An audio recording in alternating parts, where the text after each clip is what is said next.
இன்னைக்கு மற்ற கூட்டணி எல்லாம் என்ன நிலைமைக்கு ஆளாயிருக்குன்னு நீங்க பார்க்கலாம். ஒரு கூட்டணிய ஒருங்கிணைப்பாளரா இருந்து ஒருங்கிணைச்சார் வைகோ, கருப்பு துண்டு போட்டு ஒருங்கிணைச்சவரே தேர்தல் கமிஷன்ல போய் வேட்புமனு தாக்கல் பண்றதுக்கு பேனாவை கழட்டி கையெழுத்து போடுறப்ப புத்தி மாறிடுச்சு. அவருக்கு ஜகா வாங்கிடுவோம்டா, தோத்துருவோம் போல இருக்க, கையெழுத்த போட்டோம்னா நம்மள மட்டையை கட்டி அமிச்சிருவாங்க. இன்னொன்னு, நம்ம வாங்கின காசுக்கு இன்னும் சரியா வேலை செய்யல. 1500 கோடிக்கு 1000 கோடிக்கு வேலை செஞ்சுட்டான், இன்னும் 500 கோடிக்கு வேலை செய்யல.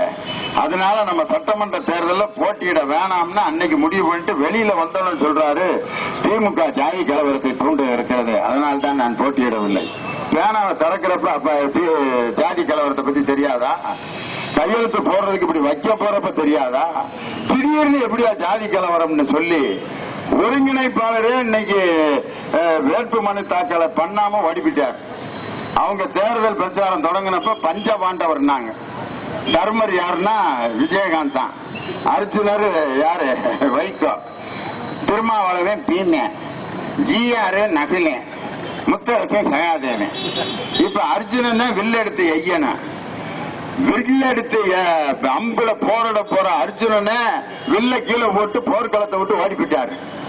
மீதி ஆள் பூரா என்னடா அர்ஜுனனே ஓடி போனா எப்படிடா குருச்சேத்திர போர் நடக்கும்னு மொழி விதிக்கு போய் கிடக்குது.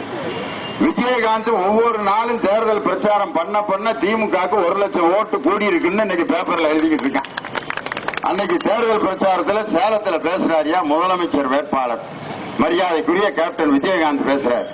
மக்களே, நாங்க ஆட்சிக்கு வந்தா கல்வி கடன்களை ரத்து செய்யும். கல்வி கடன்கள் மாணவர்கள் வாங்கினா கல்வி கடன், மாணவர்கள் தான் கல்வி கடன் வாங்குவேன். பின்ன மெடிக்கல் ஸ்டோர் வச்சிருக்கவரா கல்வி கடன் வாங்குவாரு? இல்ல பலசர கடை வச்சிருக்கவர் கல்வி கடன் வாங்குவாரா? மாணவர்கள் வச்சிருக்கு கல்வி கடனை நாங்க ரத்து பண்ணுவான். விவசாயிகளுடைய விவசாய கடனை ரத்து பண்ணுவான். நீங்க கந்து வட்டிக்கு கடை வாங்கியிருந்தா கூட அதை ரத்து பண்ணுவோங்கிறாரியா ஒரு முதலமைச்சர் வேட்பாளர். வட்டி கூட்ட மீட்டர் வட்டி காசை எப்படி அவரை கவர்மெண்ட் ரத்து பண்ண முடியும்?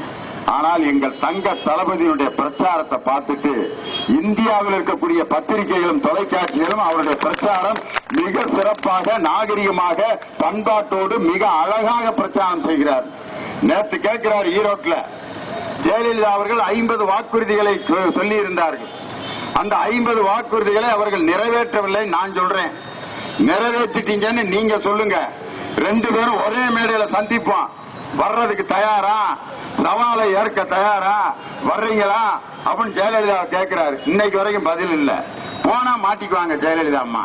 என்ன காரணம்னா, சொன்ன வாக்குறுதி ஒன்னும் கூட நிறைவேற்றல.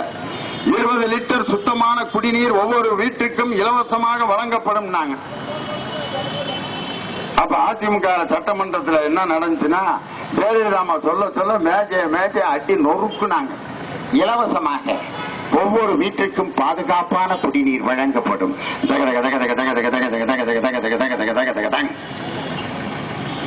முதியோர்களுக்கெல்லாம் இலவசமாக பேருந்திலே பயணம் செய்வதற்கு இலவச பஸ் பாஸ் வழங்கப்படும். முதியோர்களுக்கெல்லாம் உதவித்தொகை வழங்கப்படும். திருமலிசையில் துணைக்கோள் நகரம் அமைக்கப்பட்டு 1000 இளைஞர்களுக்கு வேலை வாய்ப்பு வழங்கப்படும். மேஜை தட்டினாங்க. 2.42 லட்சம் கோடி உலகத்திலிருந்து முதலீடுகள் வரப்பட்டு 3 மாதத்தில் தொழில்கள் தொடங்கி 1 லட்சம் இளைஞர்களுக்கு வேலை வாய்ப்பு வழங்கப்படும். உலக முதலீட்டாளர் மாநாடு முடிந்து 1 மாதத்தில் 1 லட்சம் இளைஞர்களுக்கு வேலை வாய்ப்பு வழங்கப்படும் என்று மகிழ்ச்சியோடு தெரிவித்துக் கொள்கிறேன். உலக முதலீட்டாளர் மாநாட்டில் சொன்னாங்க. சொன்னது எப்ப? September 2015. September, October, November, December, ஜனவரி, பிப்ரவரி, மார்ச், ஏப்ரல் 8 மாசம் ஆச்சு. 2.42 லட்சம் கோடி. ஒரு 1/2 கோடிக்கு ஒரு தொழிற்சாலை திருப்பூர்ல தொடங்கி இருக்கலாம்ல. 1/2 கோடி தொடங்கியிருக்காங்க. 2.42 லட்சம் துபாக்கூர் விட்டு 1/4 கோடிக்கு கூட இன்னும் தொடங்கல. ஆனா கோடியெல்லாம் எங்க போச்சுன்னா, பன்னீர்செல்வ வீட்டுக்கு போயிருக்கு, நத்த விஸ்வநாத வீட்டுக்கு கோடி போயிருக்கு. அவருக்கு கோடி எடுத்து கொடுத்தா அன்புநாதன் இப்ப கோடியெல்லாம் தூக்கிட்டு வெளிநாட்டுக்கு ஓடுறதுக்கு ஐடியா பண்ணிக்கிட்டு இருக்காரு. அந்த நத்த விஸ்வநாதனை தோக்கடிக்கணும்னு நம்ம முடிவு பண்ணல, ஜெயலலிதா முடிவு பண்ணி ஆத்தூர்ல ஐபெரியசாமி எடுத்து போட்டிடுறதுக்கு நத்த விஸ்வநாதனை ஆட்டுக்குட்டிய விபூதி அடிச்சு தண்ணி தெளிச்சு வெட்டுறதுக்கு அனுப்புன மாதிரி ஆத்தூருக்கு அனுப்பியிருக்காங்க. அதே மாதிரி செந்தில் பாலாஜிய விபூதி அடிச்சு தெளிச்சு அரவக்குறிச்சிக்கு அனுப்பிச்சு விட்டுருக்கு. அவரு மந்திரி பதவிக்கு லாயக்கில்ல, மாவட்ட செயலாளருக்கு லாயக்கில்லன்னு முடிவெடுத்தது ஜெயலலிதா. இப்ப அரவக்குறிச்சிக்கு சட்டமன்ற உறுப்பினருக்கு அவரு சரியானவர்னு எப்படியா? ஜெயலலிதாவே அவர் தகுதி இல்லாதவர்னு முடிவெடுத்த ஒரு மனிதனுக்கு திரும்ப சட்டமன்ற உறுப்பினராக நிக்கிறதுக்கு வாய்ப்பு கொடுத்தா ஜனங்களை முட்டாளாக்குகின்ற வேலை. மத்தியானம் 1 மணிக்கு 2 மணிக்கு 3 மணிக்கு பிரச்சாரம் பண்ணி 5 பேர் ஜெயலலிதாவுடைய பிரச்சாரத்தை கேட்டு செத்து போயிருக்காங்க.